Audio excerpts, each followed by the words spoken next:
Welcome back to our deep dive in Heaven's Vault. The last few episodes were done on like 2-3 hours of sleep, so they were not very measured. But I have a new mouse, and I've got a bunch of sleep, so we're ready to continue. I'd like to start by complaining, but let's let this little conversation work its way first. That little conversation was a reminder of a past event that has a bearing on the current event, which is good. But there's a few story beats that I should have commented on, and I didn't. And so we'll comment on them now that I'm awake.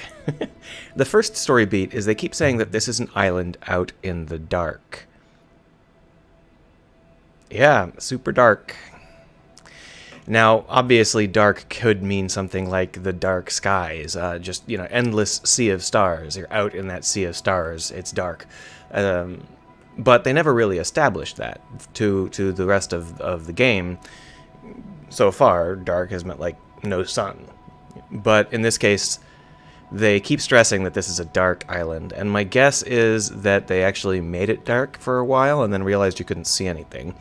And so changed the level design, but kept a lot of the rest of it. And that's sort of how I feel about a lot of the story beats that we're seeing. For example, we came out here, and it was kind of all of a sudden we could just do it. And similarly, now we're stranded out here, and all of a sudden we're just stranded. These are beats that can have a lot of power to them. But they were flubbed. The pacing was dropped.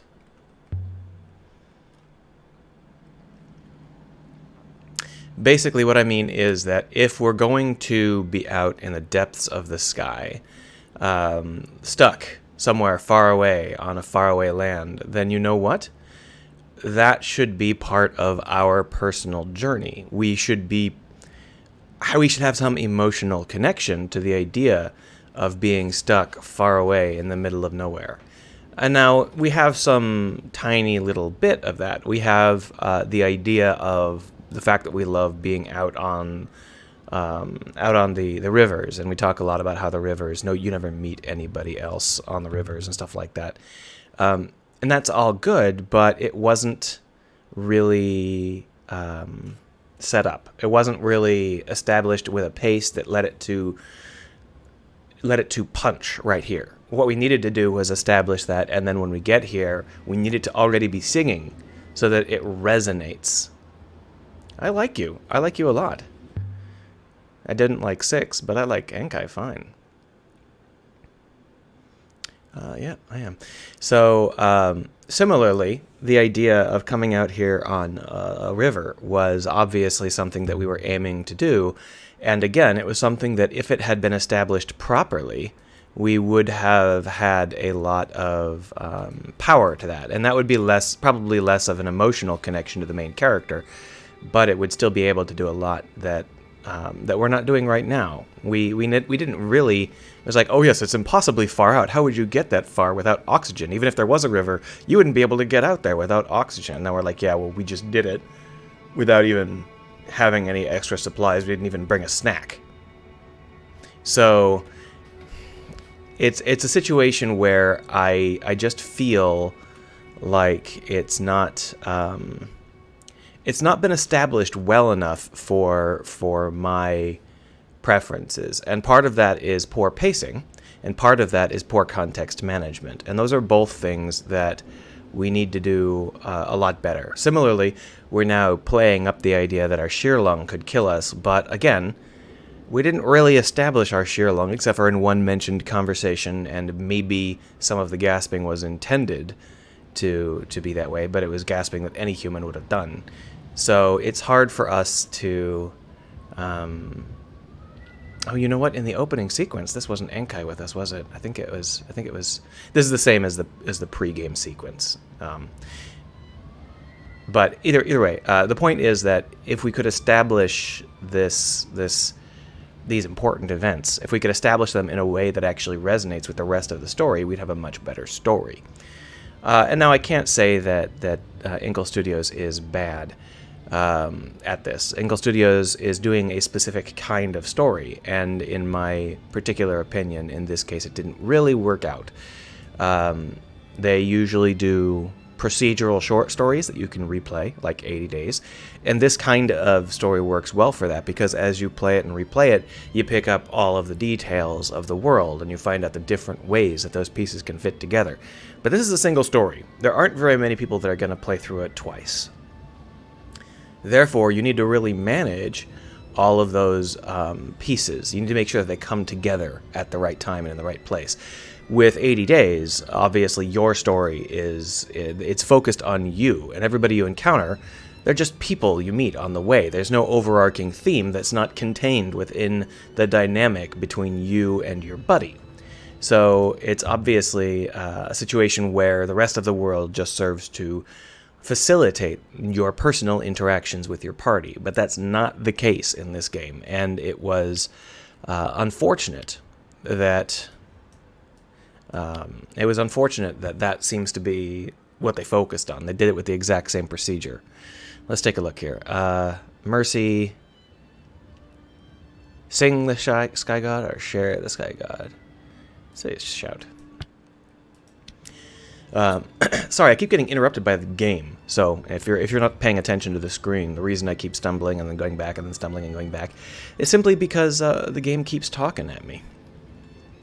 But the point is, there is a lot of missed opportunity in this story, because they've made it with the same progression that they made a story that was entirely about its two adventurers. So there are obviously two adventurers in this game, but the story of this game is not the story of Aaliyah and Six. It's the story of the galaxy. And it was a poor idea to use the same fundamental architecture, because that was an architecture to serve two people, and the story was about two people, and this time that's not the case.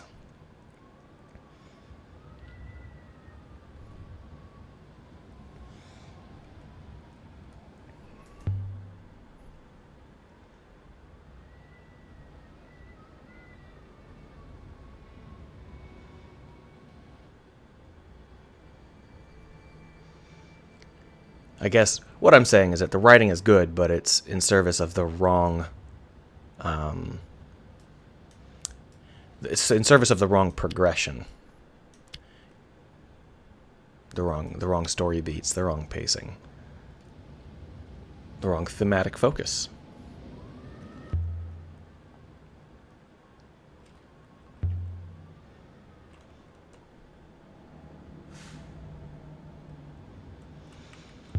So right now, our concept is that this is a place to watch the nebula from the edge of the nebula, or maybe observe places outside the nebula. But the idea is that it is a place where people observe. It's not a vault, as in like a seed vault or anything.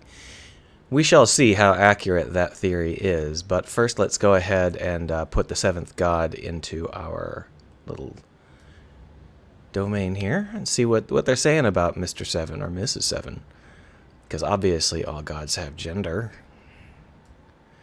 God, the seventh god, mountain something. I don't have a mountain dot word. No, I don't. Okay, so this is probably the mountain dot word, followed up by a me, or this. Yeah, there we are. And then we've got a mountain god word. And then we've got a will word. And then we've got a water word. Where's our water? Drink. And then we've got a, yep, there it is, nebula. And then we've got another word that's the same, deep beep, deep beep, but we don't know any of those. So we do know that one. I forgot about it. Until all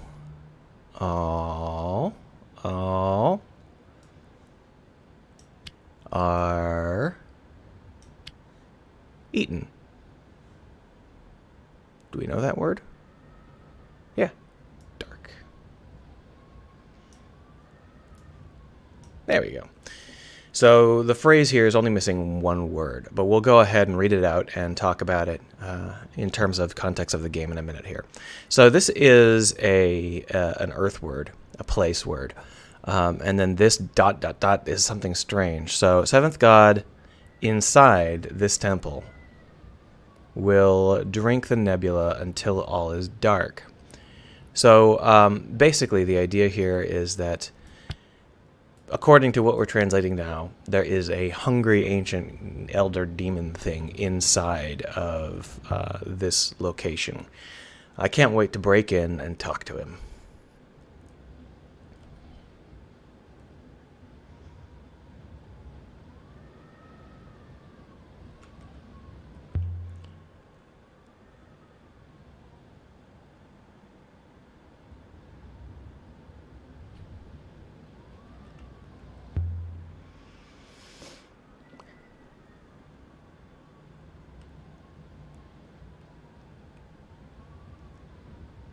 What's doing what? We've seen no evidence of anything like that. We've seen no evidence of darkness. All we've heard is that darkness will come. Now, it could be that that there is evidence of it, but it wasn't portrayed as evidence of it.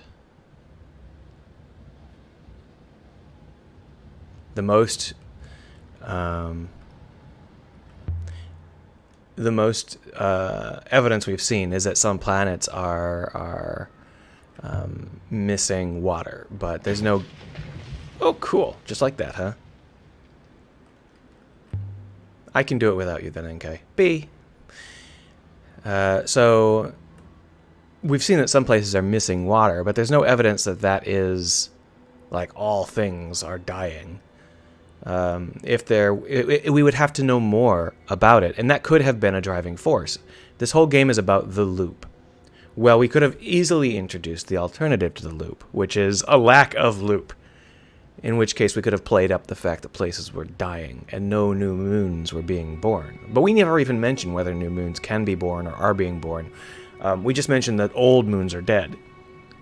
So it would be very easy for us to say, you know, I don't believe in the loop because I've seen dead moons and there are no new moons being born. But we never say that. We never establish that. Also, I'm going to sneeze. Try not to do it straight into the mic. Oh, this is the same as the one on Iox.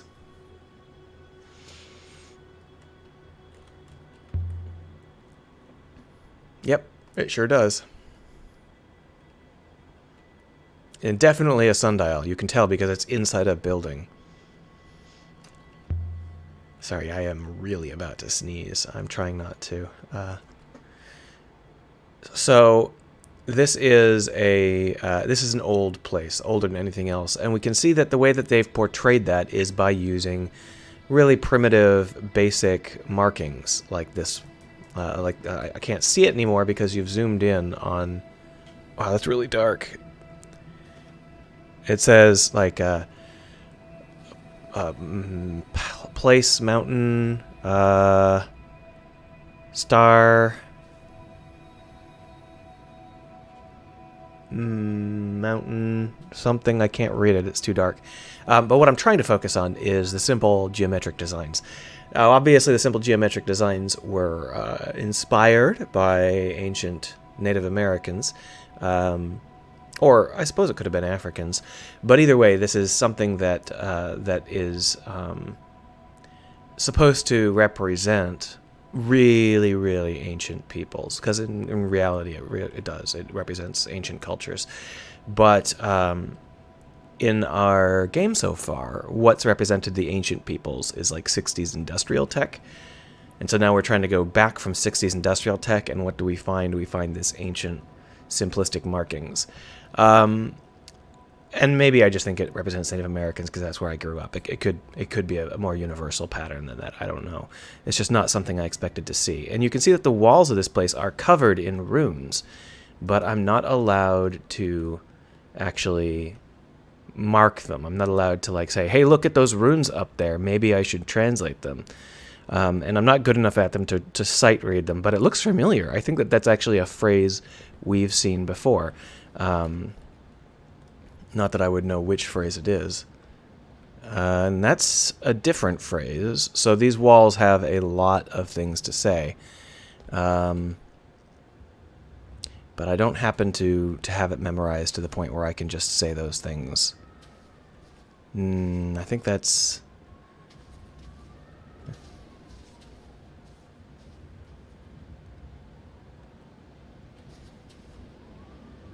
Interesting.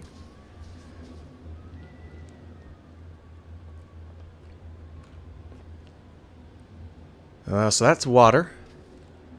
And that's don't live. And that's, I don't know, garden? If only we were allowed to select it. This is obviously sort of the challenge, unless they let you select it later, and I didn't notice my first time through. This is like, oh yeah, well, how good are you at translating this shit? Can you do it without any interface, without any help at all? And the answer is probably. I could probably go back and really, screenshot these and pour back through all the tomes. I think you'll find that that's been done by somebody somewhere at some point. I don't actually know enough words to get all of these, but this one I think I know every word on this page. I just don't happen to have them memorized as words. I've got them memorized as shapes I know. It would be fun to try it, but I'm not that interested.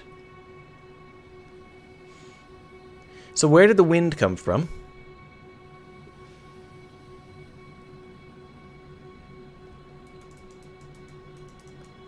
What do you mean I can't open these giant squid doors?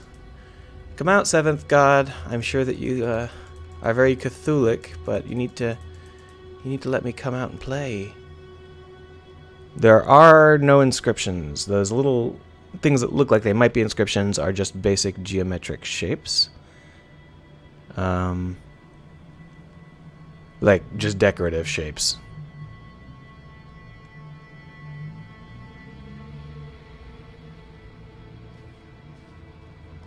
But what I'm really interested in is what to do next.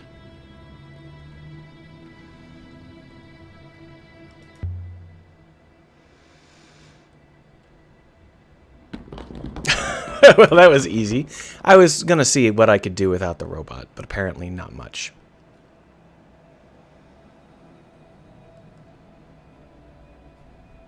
Good. Now that you're in here, can we do some translating? Come on. Let's go open this door and talk to the seventh god. You've been around for like 2,000 years. Surely you've met this guy. Yeah, I figured. It's a robot door. Oh, here we are, back to the 60s tech. Alright, let's go. I can't see, you're in the way, Enkai. Move. Alright, so this is actually not 60s tech. This is like retro-futuristic 70s tech, which is equally good in my eyes. I love any kind of tech with an actual aesthetic. Notice that the ceiling is domed and the ground is crimped in a little bit in a classic Middle Eastern, what are those decorative bells on top of those towers called? They have an actual name, I don't remember them. But this is an unusual science fiction take on that shape. And I call it an unusual because most of the science fiction hallways do crimp in fun, unusual ways. But it's very rare for them to end in pointed tops. So it's obvious that someone took a look and said, hey, we could make this iconic. It's a shame that this is so rare in the game. They could have... You know what? I don't know. I don't know how to... I don't actually know how... the two writers appear. I should probably double check that. Basically, I'm not sure how far they could have pushed this without it becoming a case of just... hilariously inappropriate cultural appropriation, because I am not under the impression that very many of the people who worked on this game, if anyone, were actually from the Middle East, so pushing, a version of a Middle Eastern sci-fi, that would have been a little inappropriate if they were just like a whole bunch of white guys. But I wouldn't have minded seeing it if someone who actually had some things to say about it was on board.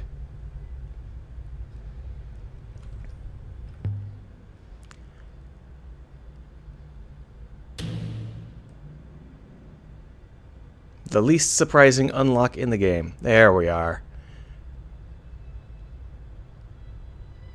The tomb was not a tomb. The mountain was not a mountain. Some dead robots. This was heaven's fault. Hooray! But you know what? It's been 20 minutes. You know what that means? You're going to have to wait until the next And episode. it was still alive. But we are going to go through some of this quick dialogue because otherwise it might go away. What's it made of? Same stuff as the docking plates. All right, so this is made of something similar to the Serpent's Eye. Well, we'll be back to Heaven's Vault very shortly for me, tomorrow for you. Or unless you're like watching them all later, in which case, see you in a minute.